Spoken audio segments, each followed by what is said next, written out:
মৃত্যু বানালাম তোমাদেরকে পরীক্ষা করার জন্য। পরীক্ষা আছে না নাই? গোটা দুনিয়াটাই পরীক্ষা। আল্লাহ যারে পছন্দ করে বেশি তার পরীক্ষাও। আসাদুন নাসি বালাআন আল আম্বিয়া। এই পৃথিবীতে আল্লাহ সবচেয়ে বেশি বালা মুসিবত দিয়ে পরীক্ষা করেছেন নবীদের। কারণ নবীরা আল্লাহর কাছে কম প্রিয় না বেশি প্রিয়? যেহেতু প্রিয় বেশি, পরীক্ষাও। এজন্য মুমিনের উপর যদি পরীক্ষা আসে, মুমিনের উপর যদি অত্যাচার আসে, মুমিনের উপর যদি ধৈর্যের পরীক্ষা আসে, জেল জরিমানা আসে, মুমিন ওইটারে ভয় পায় না। মুমিন ভয় পায় একজনকে, চিল্লায় বলেন তিনি কে?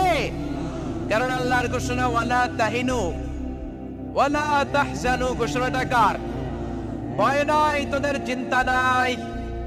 আনতুমুল আ'লাউনা ইন কুনতুম মুমিনিন। তোমরাই বিজয়ী হবা যদি মুমিন হও, যদি মুমিন হও। এজন্য ধৈর্যের পরীক্ষা দিতে হবে, আল্লাহর উপর তাওয়াক্কুল করতে হবে, অত্যাচার আর জুলুম আল্লাহর নামে সহ্য করে যেতে হবে। চিল্লায় বলেন ঠিক কিনা?